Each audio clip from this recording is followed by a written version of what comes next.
அதிமுகவில் கூட இப்படி இல்லை. தாவேகா மாநாட்டிற்கு வெளியே கதறி அழுத முன்னாள் அதிமுக தொண்டர்.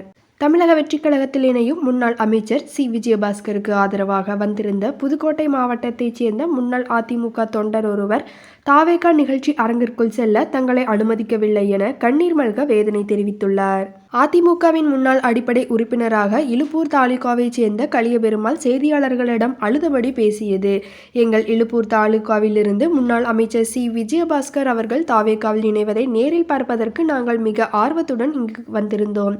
காலை 7 மணிக்கே நாங்கள் அரங்கிற்குள் சென்று விட்டோம். இடையில் இயற்கை உபாதைக்காக வெளியே வந்தோம். ஆனால் தற்போது எங்களை மீண்டும் உள்ளே அனுமதிக்க மறுக்கிறார்கள். கடந்த 2 மணி நேரமாக உள்ளே விடுங்கள் என்று கெஞ்சி வாசலிலேயே நின்று கொண்டிருக்கிறோம்.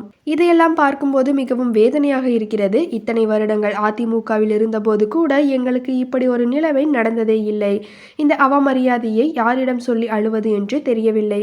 மேலும் தங்களின் வாழ்வாதாரத்தை விடுத்து வந்திருப்பதாக குறிப்பிட்ட அவர், நாங்கள் இங்கு சும்மா வரவில்லை. எங்களுடைய அன்றாட வேலையை விட்டுவிட்டு வந்திருக்கிறோம். அன்றைய நாள் கிடைக்க வேண்டிய 1000 ரூபாய் கூலியை கூட இழந்துவிட்டுதான் இங்கு வந்தோம் என்று கண்ணீருடன் தனது ஆதங்கத்தை வெளிப்படுத்தினார். முன்னாள் அமைச்சர் தாவேகாவில் இணையும் நிகழ்வில் அவரது சொந்த ஊர் தொண்டர் ஒருவரே அரங்கிற்கு உள்ளே அனுமதிக்கப்படாமல் அழுத சம்பவம் இங்கு பரபரப்பை ஏற்படுத்தியுள்ளது.